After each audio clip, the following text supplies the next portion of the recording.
¿Qué tal amigos? Apple acaba de liberar la versión Release Candidate de iOS 18.5 y por supuesto también la Release Candidate del resto de versiones .5 de sus sistemas operativos.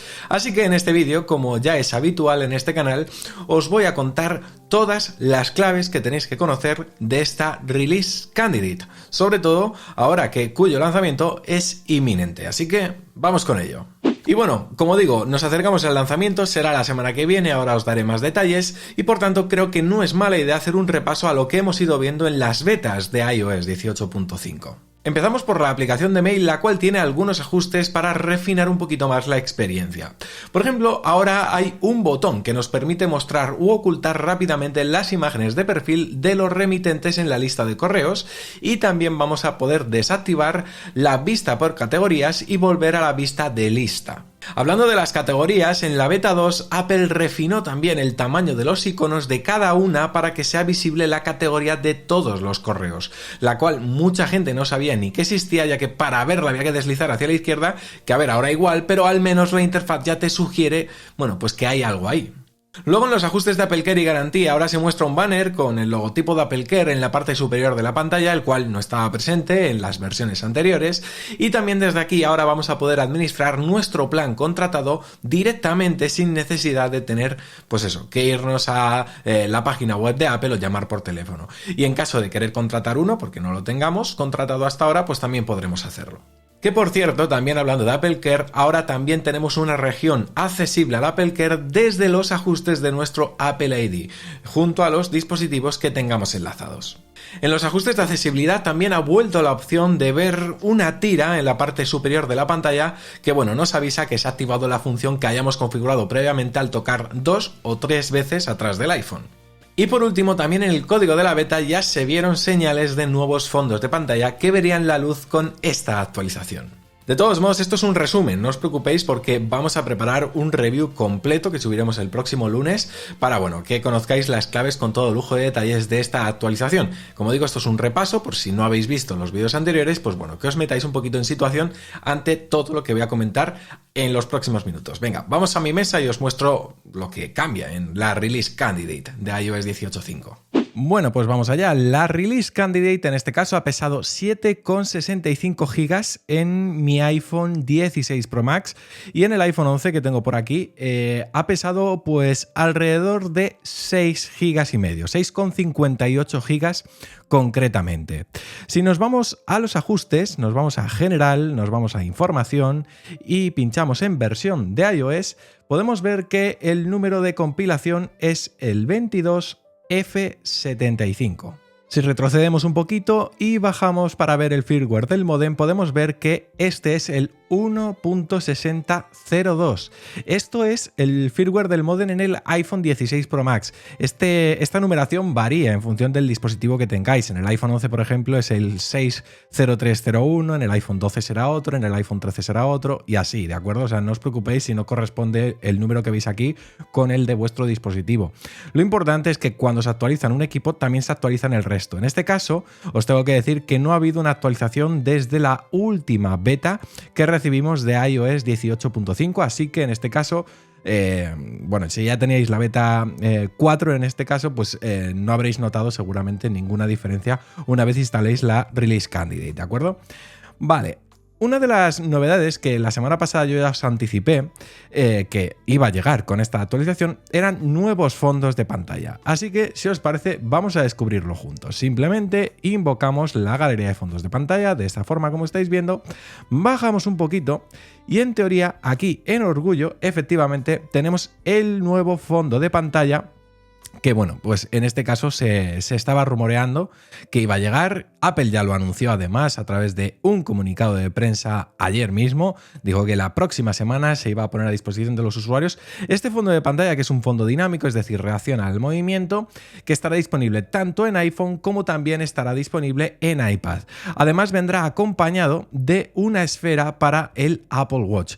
Es decir, que si tenéis un Apple Watch también vais a tener una esfera personalizada con motivo del orgullo, junto con la correa que ya está a la venta y que se pondrá también a la venta en las Apple Store a partir de la próxima semana, es decir, la semana en la que saldrá esta actualización oficialmente. La verdad que el fondo pues no luce mal.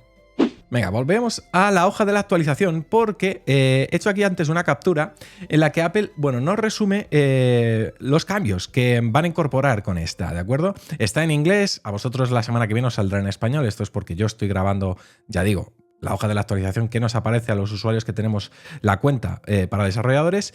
En este caso, las novedades también están relacionadas con la sección de tiempo de pantalla para los usuarios que tengan una cuenta parental activa. Es decir, ya sabéis que podéis configurar una cuenta parental para que podáis limitar el tiempo de uso que hacen vuestros hijos del dispositivo. Es decir, el tiempo que la pantalla va a estar encendida, cuánto pueden hacer a las aplicaciones que tienen instaladas, etc. Bueno, pues ahora el sistema va a notificar al padre cuando se usa el código de tiempo de pantalla en el dispositivo de un niño, ¿de acuerdo? Luego, otra novedad tiene relación con la aplicación de TV, aunque no tanto dentro del propio iPhone. Y es que, según dice la hoja de la actualización, ahora comprar con iPhone está disponible al comprar contenido dentro de la aplicación Apple TV, pero en un dispositivo de terceros, ¿de acuerdo? Luego, si tenéis un Apple Vision Pro, también tenéis que saber que, bueno, se ha solucionado un problema relacionado con la aplicación del Apple Vision Pro, que vio la luz en iOS 18.4, pero que, bueno, aquí en España no la tenemos disponible, así que obviamente pues no os puedo mostrar, pero bueno, había un fallo en esta aplicación que mostraba una pantalla negra de vez en cuando y bueno, ya está solventado. Y luego, por otro lado, que sepáis que esta actualización 18.5 permite que los iPhone 13, todos los modelos, sean compatibles con las funciones de satélite proporcionadas por el operador. Así que, bueno, simplemente que lo sepáis, yo no he usado nunca esa función, no os voy a engañar, así que no sé si le sacaréis partido los que tengáis un iPhone 13, pero que sepáis que ahí lo tenéis.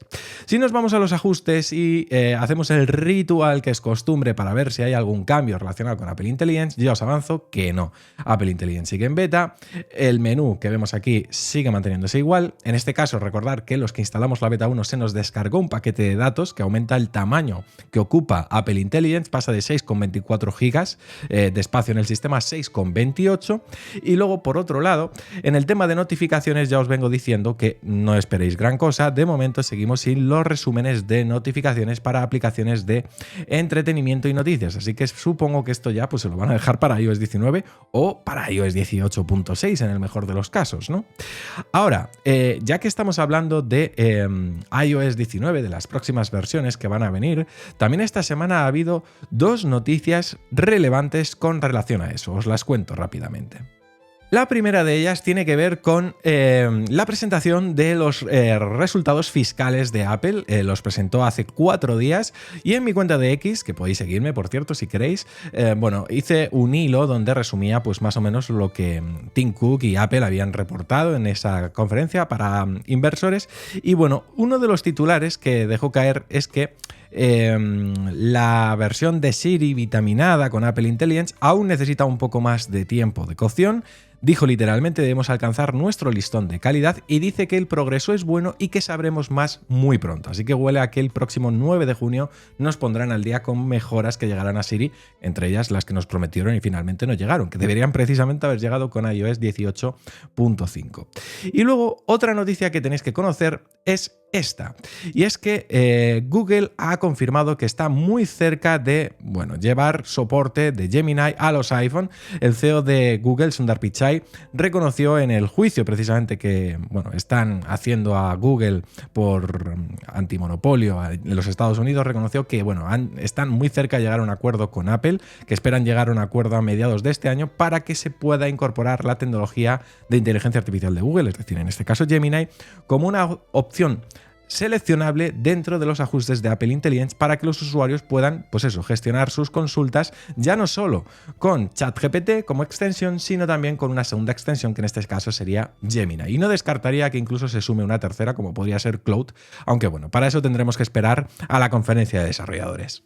Y bueno, vamos a hablar ahora del rendimiento, porque, a ver, obviamente la Release Candidate la acabo de instalar, todavía es pronto, pero sí que puedo haceros ya una valoración de cómo ha sido mi experiencia durante todos estos días que vengo probando la beta 4 y debo decir que mi experiencia ha sido muy positiva. No he tenido ningún bug molesto, a la hora de abrir y cerrar aplicaciones todo va bien, las aplicaciones cargan perfectamente, ya digo, no he tenido ningún problema de bloqueo de pantalla, que a veces se me quedaba pillado el teclado en algunas apps en las primeras betas, también a la hora de utilizar funciones como las herramientas de escritura de Apple Intelligence y los Gmoji, que a veces también fallaban.